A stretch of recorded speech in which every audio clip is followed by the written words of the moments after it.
সাধারণ সম্পাদক। ধন্যবাদ। স্কুল কলেজ বন্ধ হয়ে গেল, সরকারি দপ্তর বন্ধ হয়ে গেল, কিন্তু আমরা কি দেখলাম?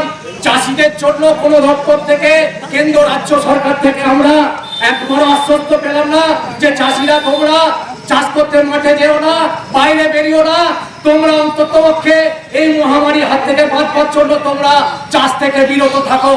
কিন্তু চাষিরা যেহেতু বলদ, চাষের বলদ, তাই তাদের প্রতি কারু সুরাহা পেলাম না। আজকে চাষে তারা ফসলের ন্যায্য দাম পেল না, তারা আজকে করোনার সময় ঠিক মতো চাষ করতে পারলো না, ব্যাংকে ঋণের জর্জরিত, মহাজনের কাছে ঋণে জর্জরিত, আজ পর্যন্ত আমরা সেই ঋণ নিয়ে ঘুরছি। যখন ফসল হলো না, এত বড় দুর্যোগ, সেখানে আমরা প্রতিটা দপ্তরে আমরা জানালাম যে আমাদের দুর্দশার কথা, তার কোনো ফিডব্যাক পেলাম না। আজকে আমরা সেই জন্য এসেছি এই অবরোধে। তাই আমাদের কৃষি ঋণ মুকুব করতে হবে এবং আমাদের কৃষি কার্যে ব্যবহৃত ইলেকট্রিক বিল নেওয়া চলবে না এবং কৃষি কার্যে যে যানবাহন 5 বছরে প্রায় 3.5 লক্ষ কৃষক আত্মহত্যার পথ বেছে নিয়েছে। তার কারণ কি? তার কারণ হচ্ছে একটাই, যে কৃষকরা ফসলের দাম পাচ্ছে না, তারা ঋণে জর্জরিত এবং বিভিন্নভাবে ক্ষতিগ্রস্ত হয়ে সেই ক্ষতিপূরণের টাকাও তারা পাচ্ছে না, তাই তারা আত্মহত্যার পথ বেছে নিতে বাধ্য হচ্ছে।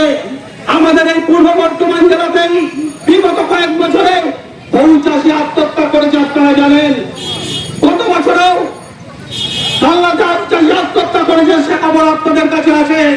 তাই দেখুন আজকে কৃষকরা কেন রাস্তায় নেমেছে, আজকে কেন রাস্তায় প্রতিবাদ করছে, আজকে রাস্তায় কেন বসে পড়েছে।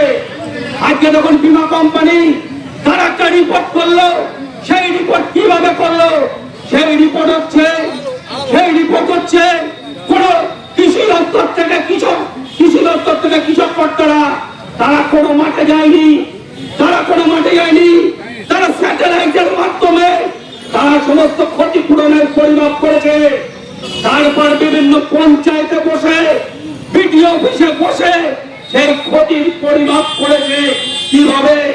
যেখানে যেমন দরকার সেই দরকার তো তারা পায়নি। উপরন্তু আমরা দেখেছি সমস্ত জায়গাতে, আমরা এর আগে আমরা কাল্লা মহকুমা দপ্তরে আমরা বিক্ষোভ দেখিয়েছিলাম, আলু চাষিরা, সেখান থেকে আলু চাষিরা বিক্ষোভ দেখিয়েছিল। সেখানেও তাদের বক্তব্য হচ্ছে যে তারাও ক্ষতিপূরণের টাকা ঠিক মতো পাচ্ছে না। এই মেমারিতেও আজকে আপনারা করেছেন অবরোধ। এর আগেও আপনারা জানেন যে এখান থেকে বহু চাষি জেলা শাসক দপ্তরে গিয়েছিল, সেখানে আমরা আমাদের প্রতিবাদ করতে পাঠিয়েছিলাম। তারা বলেছিল যে বিমার টাকা ঠিক মতো পাবে, কোন দুর্নীতি স্বজন পোষণ হবে না। কিন্তু আমরা দেখলাম কি, যে সমস্ত জায়গায় ক্ষতি হয়নি সেই সমস্ত জায়গাতে ক্ষতিপূরণের পরিমাণ অনেক বেশি দিয়েছে।